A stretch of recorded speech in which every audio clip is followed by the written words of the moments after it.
Serangan balik Baradae soal klaim baru Ferdy Sambo.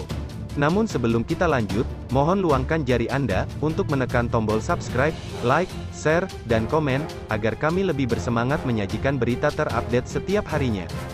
Barada Richard Eliezer, Baradae, tidak tinggal diam setelah mantan Kadif Propam Ferdy Sambo melalui kuasa hukumnya membuat manuver menjelang persidangan kasus dugaan pembunuhan berencana Brigadir Nofriansyah Yosua Huta Barat, Brigadir J, pada pekan depan. Saat jadwal sidang tinggal menghitung hari, kubu Sambo menebar pernyataan baru terkait peristiwa berdarah pada tanggal 8 Juli tahun 2022 di rumah dinas Kompleks Polri Duren 3, Jakarta Selatan. Keduanya juga bakal berhadapan dalam sidang karena sama-sama menjadi tersangka dalam kasus dugaan pembunuhan berencana itu. Kuasa hukum Sambo, Febri Diansyah, mengatakan, saat itu kliennya hanya memerintahkan Baradae untuk menghajar Brigadir Yosua dan bukan menembak. Selain itu, Febri juga menyatakan, Sambo membuat skenario tembak-menembak dengan tujuan menyelamatkan Eliezer. Kuasa hukum Eliezer, Roni Talapesi, langsung membantah klaim Sambo soal tidak memerintahkan menembak Yosua. Sesuai keterangan klien saya dan masih konsisten hingga saat ini, bahwa perintah dari FS adalah tembak bukan hajar, kata Roni saat dikonfirmasi, Kamis, tanggal 13 Oktober tahun 2022.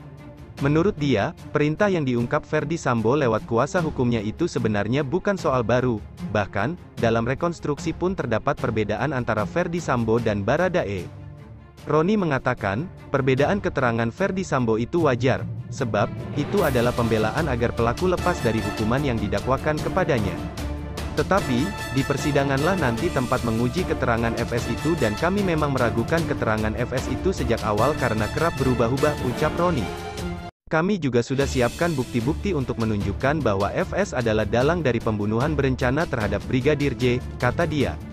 Roni juga melontarkan bantahan terkait klaim Sambo justru ingin menyelamatkan kliennya. Menurut dia, jika ingin melindungi anak buah, maka seharusnya Sambo tidak melibatkan Eliezer dalam peristiwa itu. Harusnya bila mau melindungi anak buah, khususnya Baradae, maka FS seharusnya tidak melibatkan siapapun, khususnya Baradae dalam peristiwa pembunuhan Brigadir J, kata Roni. Menurut Roni, sejak awal kasus ini sudah dibangun dengan kebohongan, misalnya skenario baku tembak yang berujung kematian Brigadir J. Oleh karena itu, kata Roni, keterangan Sambo soal apapun memang patut diragukan karena sudah membangun kebohongan sejak awal terkait kasus pembunuhan Brigadir J. Status Justice Collaborator Febri juga sempat menyinggung soal status Justice Collaborator yang disandang Eliezer. Febri menyebut bahwa JC harus jujur, sebab, jika berbohong maka akan merusak keadilan yang dicita-citakan semua pihak. Justice Collaborator tidak boleh hanya menggunakan label Justice Collaborator tersebut untuk menyelamatkan diri sendiri.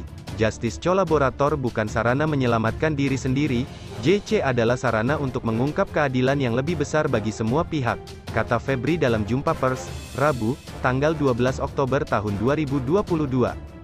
Febri menekankan bahwa Justice Collaborator adalah pelaku yang bekerja sama, sehingga dia harus mengakui perbuatannya.